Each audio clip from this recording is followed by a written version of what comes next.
Daniel had been to many alien markets in his life, but this one felt wrong. The narrow streets were lit by dim blue lamps, their light flickering against cracked stone walls. Shadows stretched long across the dusty ground. Strange smells, spices, oil, and something rotten mixed in the air. Merchants whispered from behind their stalls, watching him with eyes too still, too focused. He kept moving. All he needed were a few spare parts for his ship, then he could leave this forgotten corner of the galaxy. That was when he heard it. A voice soft, almost like a Purr, behind him. "A gur," it said. Daniel froze. The words made no sense. Slowly he turned. She was standing there, tall, graceful, a skin the color of pale silver and hair that shimmered like molten gold under the flickering light. Her eyes were feline narrow pupils, glowing faintly amber. She tilted her head, studying him like a predator sizing up prey. Her lips curved into a smile that was both playful and dangerous. Daniel blinked. "A what?" asked. Her smile widened. She stepped closer, and he noticed the subtle movements of her tail swaying behind her. The sound of her voice was warm, teasing, but her eyes never left his. "A gur," she repeated, as if the word should explain everything. It didn't. Not. To him, around them, something changed. He heard it before he saw it, the way the market noise dipped. How conversations cut short. The merchants stopped calling out. A group of tall, horned aliens at a nearby stall turned their heads to stare. One of them muttered something under his breath, his gaze fixed on Daniel with fear. No, it was something stranger. "What's that supposed to mean?" Daniel asked, trying to sound casual. The alien girl didn't answer. She only tilted her head further as though amused by his confusion. Her tail flicked sharply once, and she purred again, a gur, her voice drawing out the sound like it was a secret only she and he shared. Daniel turned to walk away. He had no interest in whatever strange game this was. But she followed him, her steps silent, yet always matching his pace. Every corner they turned, the stares grew. The quiet of the market seemed to deepen, like everyone was waiting for something to happen. Daniel kept glancing over his shoulder, his instincts screaming that this was bad, really bad. He reached the edge of the market where his ship was docked. Just a few more steps, and he'd be safe behind the reinforced hatch. That's when a shadow fell over him. 3 alien guards stepped into his path, blocking the way. They were tall and broad, with armor made of overlapping bone plates there. Weapons shaped like long hooks. Their leader, a dark-skinned brute with tusks curling from his jaw, pointed straight at Daniel. The chosen one. The guard growled in a low, guttural voice. The gur. Daniel's eyes flicked between them. "I think you've got the wrong guy," he said, forcing a smirk. But before the guards could step closer, the alien girl moved. One moment she was behind him. The next, she stood between him and the guards, her tail lashing, her hands curling into sharp claws. Her voice lost its warmth now. It was a low, dangerous hiss. She spoke in a language Daniel didn't understand, but the meaning was clear enough. The guards hesitated. The leader took one step back, his tusks twitching. Of the others muttered something that sounded like a prayer. Daniel didn't know what to say. Why were they backing down? Without looking at him, the girl took his wrist. Her grip was strong, surprisingly strong for someone with such a graceful frame. She pulled him forward, past the guards who did not follow. Once they were inside the docking bay, Daniel finally spoke. "All right," he said, pulling his arm free. "You want to tell me what that was all about? What the hell gur means?" The girl just smiled again, but there was something different in her eyes now. The playful shine had turned into something sharper, like she was hiding a secret that could change everything. She leaned closer, her voice soft as a whisper. "It means..." She paused, searching for the right words in his language. "You are mine now." Daniel's heartbeat quickened. "What?" But before he could press for more, she stepped past him into his ship without asking for permission, as if it was already decided. She looked around like she was inspecting her new territory. "You will understand," she said, finally turning to face him soon. Outside, the marketplace returned to life, but Daniel could still feel the eyes on his back. Whatever a gur meant, it had marked him. And now, he had a feeling his quiet trip for spare parts was about to turn into something far more dangerous. Daniel didn't like being followed. On Earth, someone trailed you through a city. You could lose them in a crowd or duck into a side street. Here in this alien settlement under a flickering purple sky, there was nowhere to hide. Every street bent back toward the central market. Every corner seemed to have eyes, and she was still behind him, the silver-skinned alien girl padded along like a cat that had chosen its prey. Her bare feet made no sound on the stone path, her tail swaying in lazy arcs. Her amber eyes locked on him every time he looked over his shoulder. She didn't seem hurried, but Daniel knew somehow that she wouldn't lose sight of him. No matter how far he walked, the marketplace he had just left was still in earshot, but the noise wasn't right. People whispered instead of shouting prices. The hiss of boiling food, the clank of metal tools, the calls of merchants all seemed muted now. The alien traders weren't busy anymore. They were watching at first. Daniel thought it was his imagination, and he started noticing the same thing again and again. Every alien he passed either froze and stared or turned away too quickly. Parents pulled their children closer. A tall creature with insect-like arms dropped a basket when he walked by. Two cloaked figures whispered to each other, their mandibles clicking in agitation. And always the word G-R-R-R. Someone muttered. As he passed, another alien spat it like a curse. A third gave a respectful bow before stepping aside. Daniel clenched his jaw. All right, he muttered to himself. Not creepy at all. He stopped suddenly, spinning around to face her. You going to tell me why everyone's acting like I've grown horns? The alien girl tilted her head, smiling as though she found his anger amusing. They see you now, she said in her soft, purring tone. Yeah, I noticed. Care to explain? Why? Instead of answering, she stepped closer until they were almost chest to chest. She reached up and brushed a finger along his collar, her claw barely touching his skin. You carry my mark, she said, her words slow and deliberate. The mark of the gur. Daniel stepped back. Lady, I don't even know what that means. Her smile didn't fade. You will. Before he could say more, movement caught his eye. Up ahead at the entrance to the docking bay, 3 figures stepped into view. The same guards from before, only this time, they weren't alone. Half a dozen more emerged from the shadows there. Armor made of bone and scaled hide, their weapons gleaming in the dim light. They stood in a half-circle blocking the path to his ship. The leader, with those curled tusks, locked eyes on him. You wear the word, the leader growled. You cannot run now. Daniel lifted his hands slowly. Look, I don't know what you think I am, but I'm just here for ship parts. The guards ignored him. They only looked at the girl. Their tone changed when they spoke to her. It wasn't aggressive, it was cautious, respectful, almost afraid. She stepped in front of Daniel again, her tail lashing once in warning. Her voice dropped to a low growl as she spoke in her language, each word sharp like a knife. Daniel couldn't understand the words, but he understood the effect. The guards tensed, glancing at each other. One took an involuntary step back. The leader hesitated, then gave a short, clipped order. Slowly, the guards lowered their weapons and stepped aside. Parting just enough to leave a narrow opening, Daniel exhaled in relief, but his pulse stayed high. Leaned close to her and whispered, You mind telling me why they're acting like?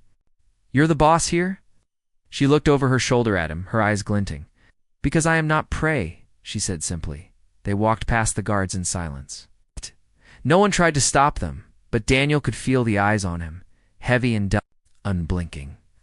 It was like being on stage with an audience that wasn't sure whether to cheer or throw knives. Inside the docking bay, the hum of his ship felt almost comforting. The steel walls, the faint smell of engine grease, it was familiar. But his relief didn't last long.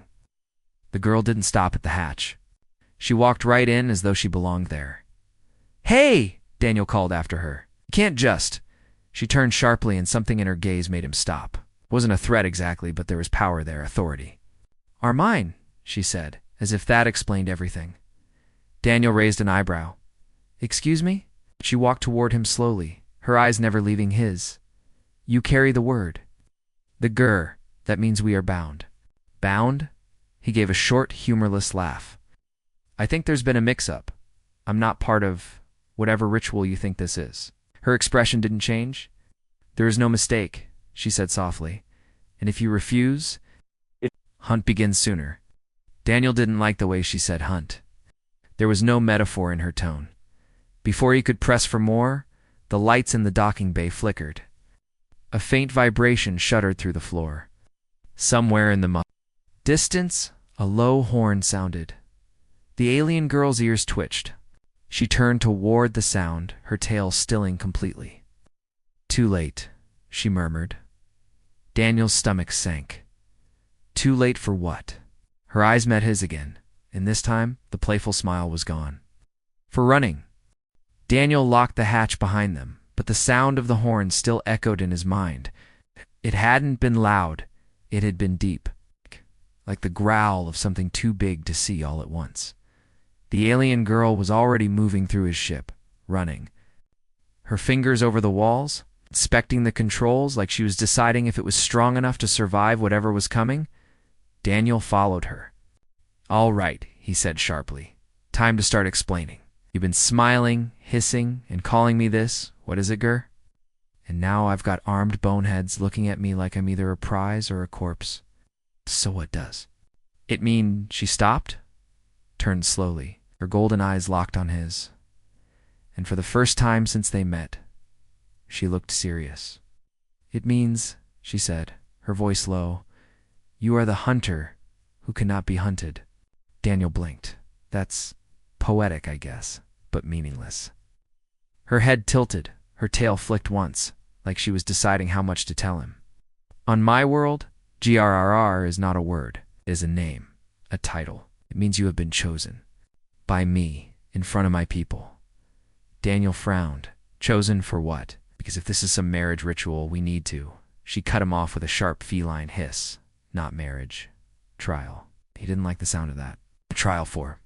What? She took a slow breath, then stepped closer. Every generation, my people test the one who carries the mark of Gur. They must survive the hunt. If they live, they become leader. If they die, their bones are given to the one who caught them.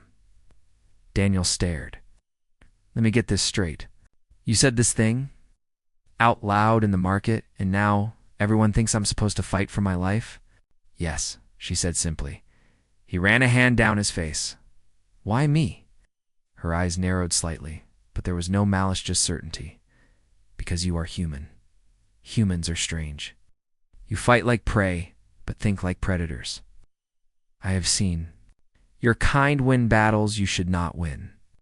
Daniel gave a short, humorless laugh. Lady, you don't even know me. I know enough, she said. When I saw you, I knew you could do what others cannot. If I had chosen one of my own kind, they would play by the hunter's rules. You will not. Daniel shook his head. No, I'm not playing. I came here for ship parts, not alien death games. Her expression hardened. If you refuse, they will hunt us both now. You have no choice. The words sank into him like ice. Both. Why you? Her voice softened because I chose you. If my choice dies before the trial, my life ends too. That is our law.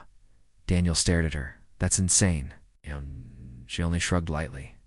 It is our way. Silence hung between them. Daniel paced the small cabin, trying to think of a way out? Call for help? No. His ship was still missing half the parts he needed. Fly away? The docking bay was already surrounded. Negotiate. The guards didn't look like the talking type. Finally, he stopped pacing and looked at her again. All right, say I believe you. When does this hunt start? Her eyes flicked toward the window. Tomorrow, when the suns rise. Daniel's stomach tightened. And what exactly are we hunting? Her lips curved into the faintest smile. We do not hunt, they hunt us. Before Daniel could respond, a faint vibration ran through the floor again. He moved to the window, peering toward the far end of the docking bay. In the shadows, he saw shapes moving, tall figures with bone masks, walking slowly. "Watching? They are already here," she murmured. Daniel turned to her sharply. "Then we need a plan." Her ears twitched. "You will follow me. I know the land. I know where to hide." He gave her a skeptical look. "Hide? It doesn't sound like this hunter who can't be hunted thing you're selling me on." Her tail twitched again, sharper this time. "You do not understand. It is not about killing. It is about surviving. It's outsmarting them. Making them believe they are close, then taking it away." Daniel smirked faintly despite himself. "You're saying it's about messing with them?" Her smile returned, this time with a hint of mischief. "Yes, that is why you will win." Leaned against the wall, still processing everything. "You're very confident for someone who just met me." She tilted her head. "I have to be." For a moment, neither spoke. The ship's engine hummed quietly in standby, the air filled with the faint scent of metal and oil. Outside, the watchers in bone masks remained still, waiting. Finally, Daniel sighed. "All right, I'll play along. But you're going to teach me everything you know about these hunters. I want weaknesses, habits, anything I can use." Her eyes lit with approval. "Good, then you may truly become the Gur."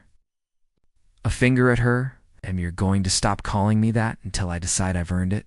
Her lips curled into a sly grin. "No." Daniel shook his head with a small, reluctant smile. "Figures." She turned toward the ship's supplies, already sorting through gear. "We leave before the sun's rise. We must reach the ridge before they close the gates. From there, the hunt begins." Daniel moved to help her, gathering ropes, packs, and whatever tools he thought might be useful. His mind was racing, not just with the danger, but with the strange pull he felt toward this silver-skinned stranger who had, without warning, tied his fate to hers. He didn't know if he could trust her. He didn't know if he'd survive tomorrow. But one thing was certain. He was no longer just a man looking for spare parts. He was the GRRR, whether he wanted to be or not. The twin suns had not yet risen when Daniel opened his eyes. The air inside the ship was cold, heavy, and still. Somewhere in the distance, a low hum-like metal grinding echoed through the docking bay. For a brief moment, he thought maybe the hunters had given up. Then he heard it. A slow, deliberate scrape along the hull of his ship. He sat up instantly. Across the cabin, the alien girl Leah was already awake. Crouched by the doorway, her ears twitching, her eyes glowing. Faintly in the dim light, she held a curved blade in one hand, her tail still as stone. "They are here," she whispered. Daniel slid out of his bunk, grabbing the blaster from its holster. "I thought you said the hunt starts after sunrise." "It does," she said, eyes still fixed on the door. "But they want to scare you first." The scrape came again, this time followed by a faint, muffled thud. Then silence. Daniel's finger tightened on the trigger. Without warning, something slammed into the side of the ship, hard enough to make the floor tremble. Leah moved instantly. Pressing herself against the wall beside the hatch, "They test the prey," she murmured. "They see how you react." Daniel wasn't in the mood for tests. He moved to the ship's main controls, activating the external camera. The screen lit up and he almost wished it, a Dean single quotes. Surrounded the ship, their armor was patchwork leather, metal, bone-painted in streaks of black and red. Some carried spears with glowing tips. Others had jagged hooks. One was dragging the tip of his weapon along the hull, making that horrible scraping sound. The leader was taller than the rest. His mask shaped like a snarling beast's skull. He stood perfectly still, staring into the camera as if he could see Daniel through it. Then, slowly, he raised one hand and pointed directly at the ship's door. "They want you to come out," Leah said. Daniel glanced at her. "If I do, I'm not coming back." Her tail flicked once. "If you don't, they will break the ship apart until you have nowhere to hide." Daniel swore under his breath, checked his blaster, and moved toward the hatch. Leah stopped him. With a hand on his chest, "Stay close to me. Do not look weak. Do not speak unless I tell you. Great, he muttered. No pressure. The hatch opened with a hiss, and cold air rushed inside. They stepped out together, Daniel holding his blaster low but ready. Leah moving with the silent confidence of a predator. The hunters parted slightly, forming a half circle around them. None spoke. The only sound was the wind whistling through the bay. Then the leader stepped forward. His voice, when it came, was deep and resonant, carrying easily through the still air. "The Gur leaves his den early," he said in their language. Daniel didn't understand the words, but the mocking tone was clear. Rhea replied sharply, her words fast and edged like a blade. Whatever she said made several of the hunters bristle. The leader tilted his head, his mask hiding any expression. But Daniel could feel the shift in the air, without warning. One of the hunters broke from the circle and charged. Daniel raised his blaster, but Arlia was faster. She stepped in front of him, her blade flashing. The attacker's weapon clashed against hers, sparks flying. She spun, tail lashing, and slammed the hilt of her blade into the hunter's ribs. He stumbled back, growling.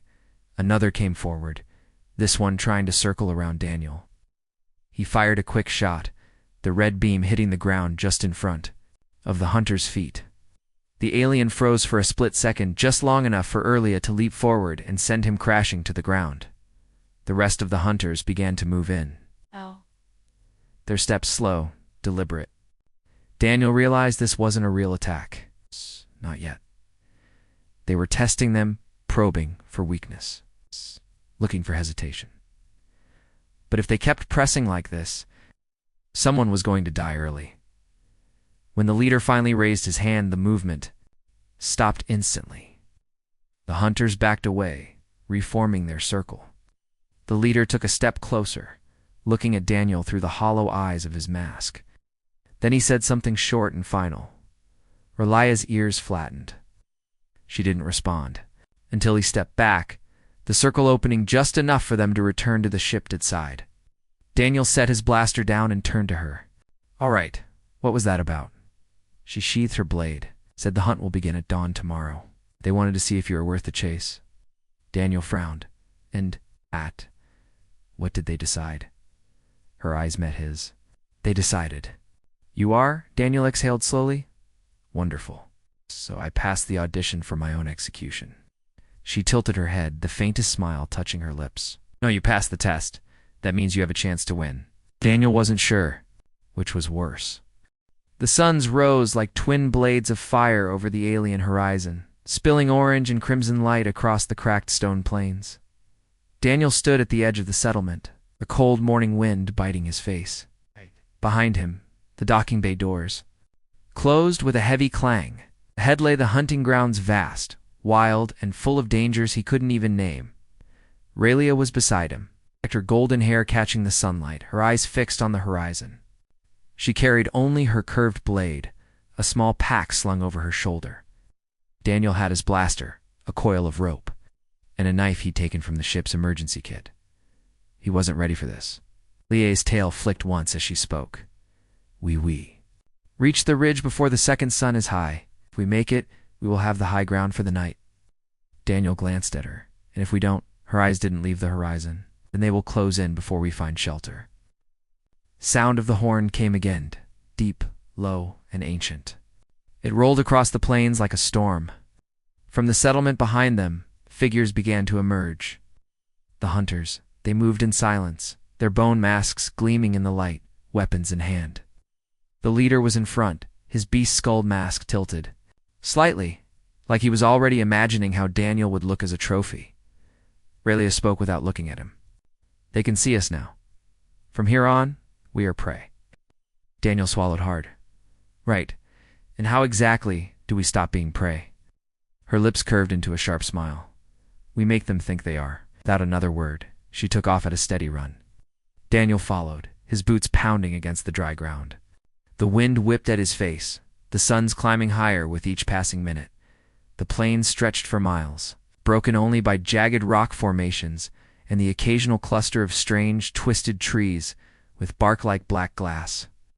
Every so often, Daniel would catch movement in the distance, a shadow darting behind a rock, Flash of red paint on armor. The hunters weren't chasing at full speed. They didn't need to. They were driving them toward something. By midday, the second sun was climbing, and Daniel's legs were burning. Leah stopped by a cluster of sharp boulders, her ears twitching.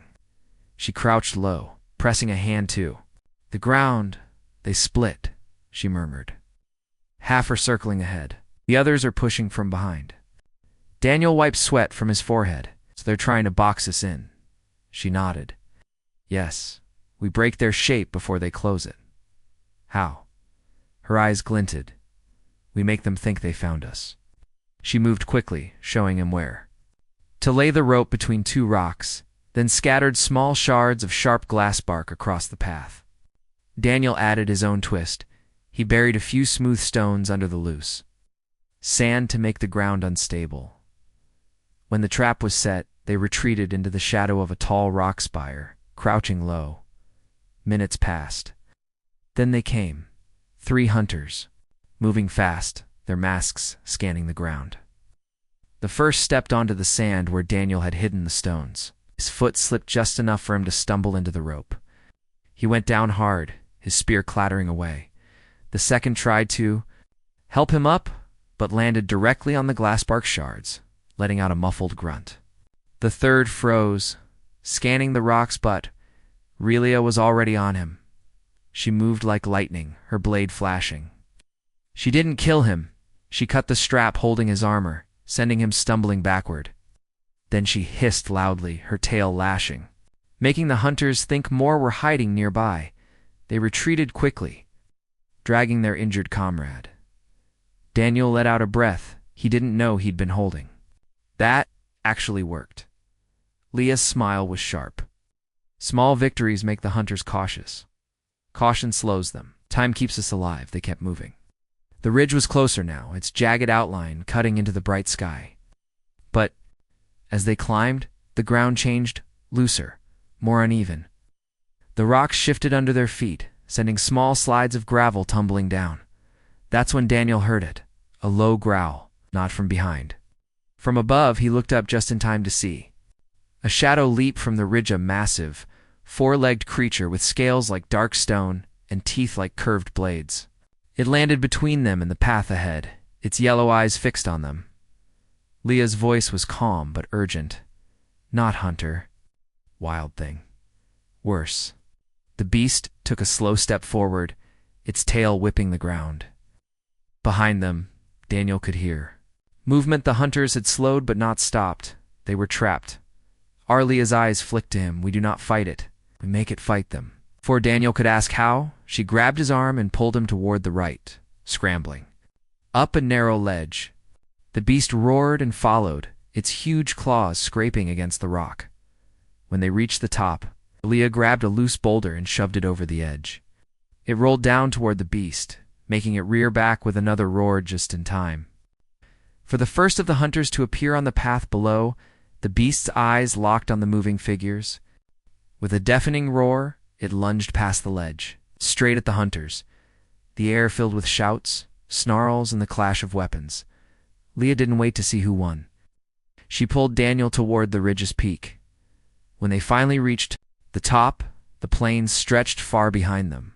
The hunters now scattered and slowed. The ridge gave them a clear view of the valleys beyond, miles of jagged canyons and dense alien forest. This is our ground now, Relia said, her voice steady. From here we choose how they come. Daniel, still catching his breath, looked out at the wild land ahead. How long do we have to keep this up? Her tail flicked once, until none are left, or until they decide the GRRR cannot be taken. Daniel wasn't sure which would happen first, but he knew one thing: he'd just survived the first real day of the hunt, and tomorrow would be worse. Night fell fast on the ridge. The twin suns had barely dipped below the horizon when darkness swept over the land like a blanket. The stars here were brighter than Daniel had ever seen, crowding the black sky like 1,000 cold eyes watching. From above, from somewhere deep in the canyons below, a low horn sounded. Not the warning call from before. This one was sharper. Faster. Leah crouched by a small fire they'd built between two rocks, her ears twitching at the sound. They hunt at night too, she said quietly. Daniel checked the charge on his blaster figures. I was hoping for some kind of hunter bedtime rule. Her eyes met his in the firelight. The hunters never sleep until the prey is taken. But they think you will sleep. They think you will rest and make mistakes. Daniel smirked faintly.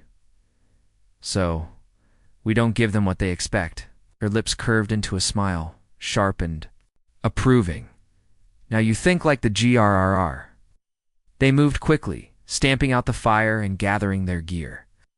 Leah led him along the ridge's edge, moving low and silent.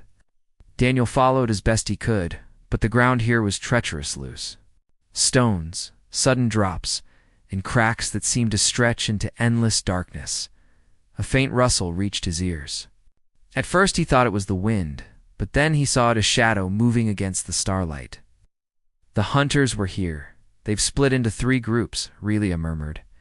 One on the ridge, one below in the canyon, and one circling. Wide. Daniel's jaw tightened. They're trying to push us somewhere, yes, she said. Into the canyon, where their traps are. Daniel crouched beside her. Then let's give them what they want. But not how they expect it. He explained quickly his plan was risky, but it would turn their own formation against them. Leah listened, then gave a single nod. We will do it. They moved fast, heading down a narrow slope into the canyon.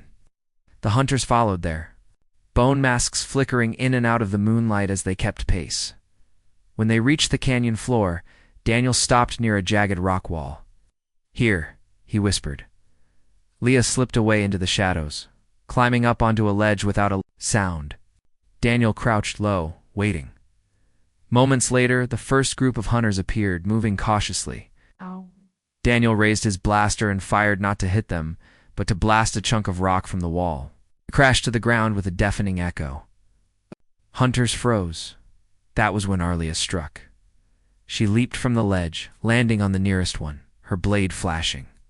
The hunter's spear clattered to the ground as he fell back. Ow. Daniel fired again, shot sending another cascade of loose rock between the hunters and the canyon entrance. The noise was exactly what they needed. The second group, the ones waiting, deeper in the canyon, heard the chaos and rushed forward, thinking their prey was trapped. But when they arrived, the narrow space became a bottleneck. The first group, now panicked, collided with the second, their movements clumsy in the tight space. Arlia darted between them like lightning, striking quickly and disappearing before they could hit back.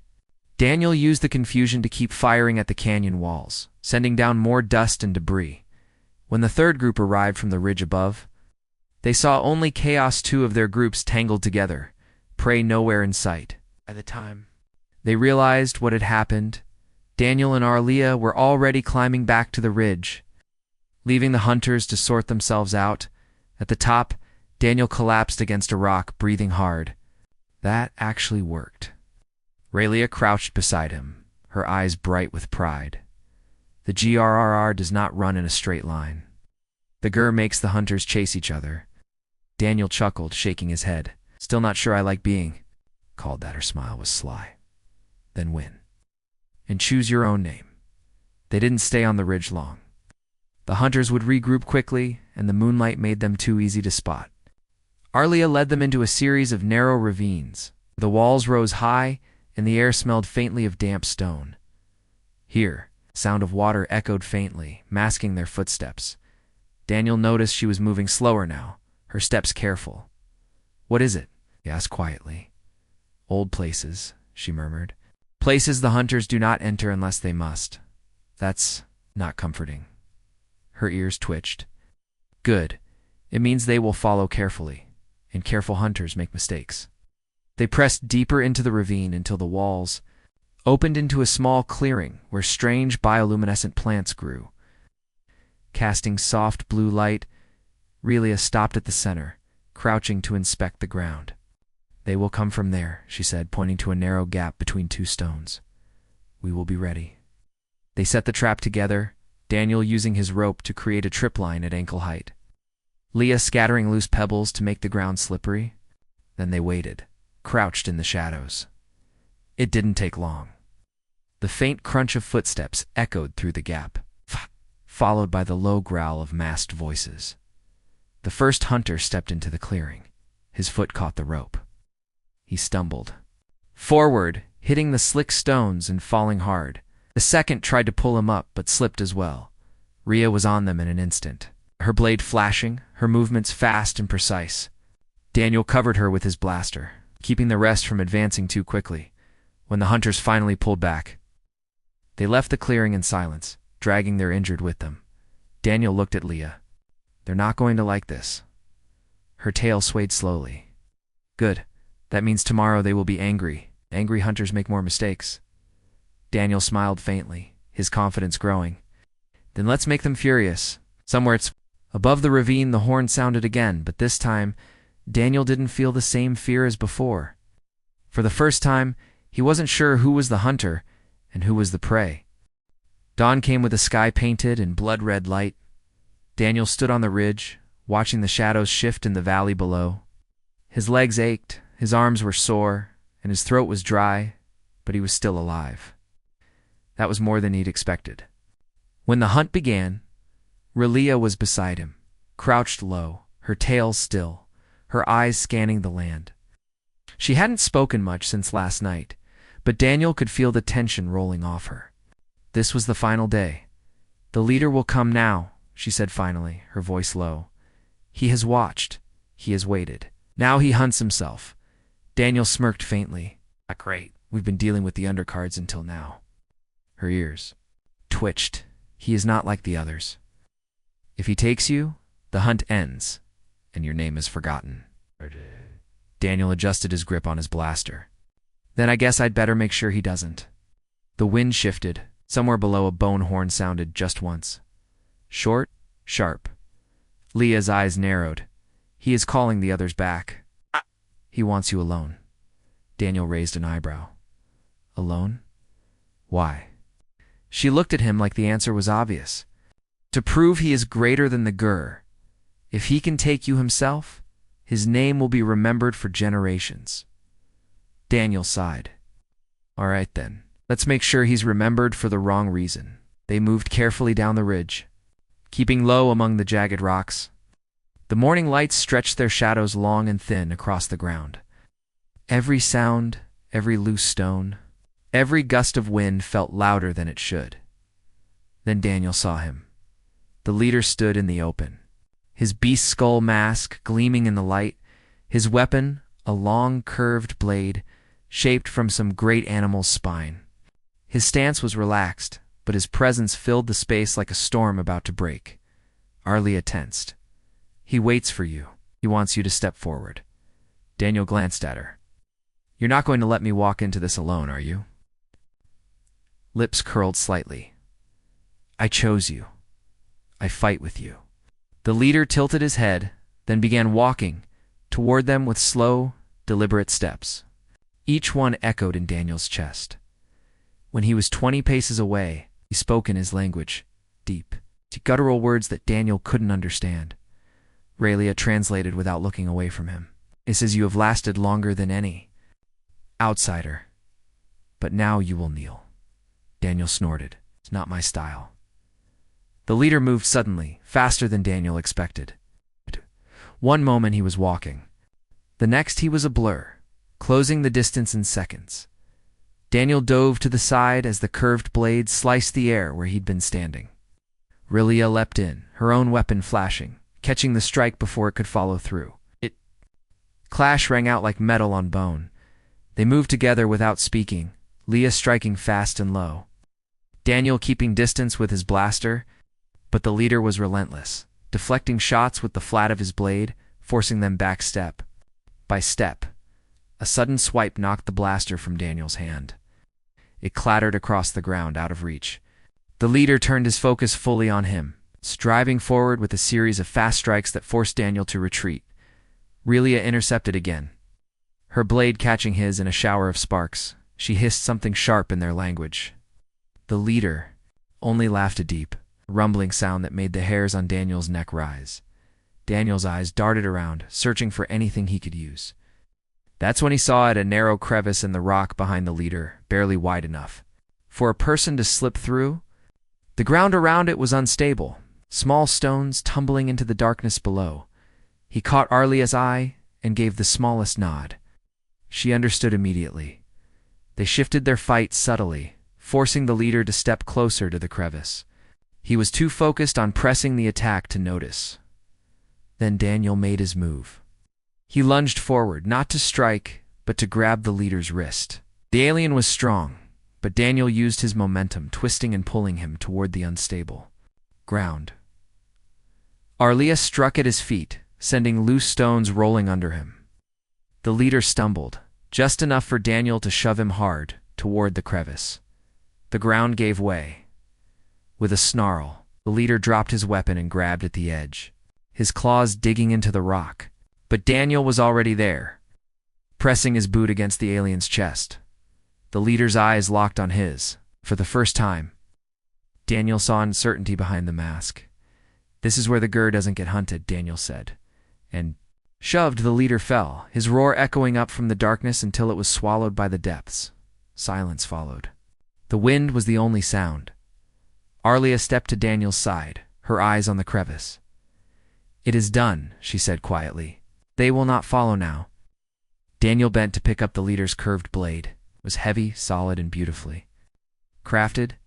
He turned it in his hands before resting it on his shoulder. "Guess I'm keeping this." When they returned to the ridge, the remaining hunters were waiting. But instead of attacking, they stood in two silent lines, their heads bowed. As Daniel and Relia walked between them, each one tapped the ground with the butt of their weapon, a gesture that felt like respect at the edge of the settlement. Relia stopped and turned to him. "You are the Gur now. They will tell your name for generations." Daniel shook his head with a half-smile. "Let's just make sure they tell it right." Her golden eyes glimmered. "They will, because I will tell it myself." For the first time since this began, Daniel felt the weight lift from his shoulders. The hunt was over. He had survived. More than that, he had won, and somewhere deep inside, he knew this wasn't the last time he'd hear that strange, purring word.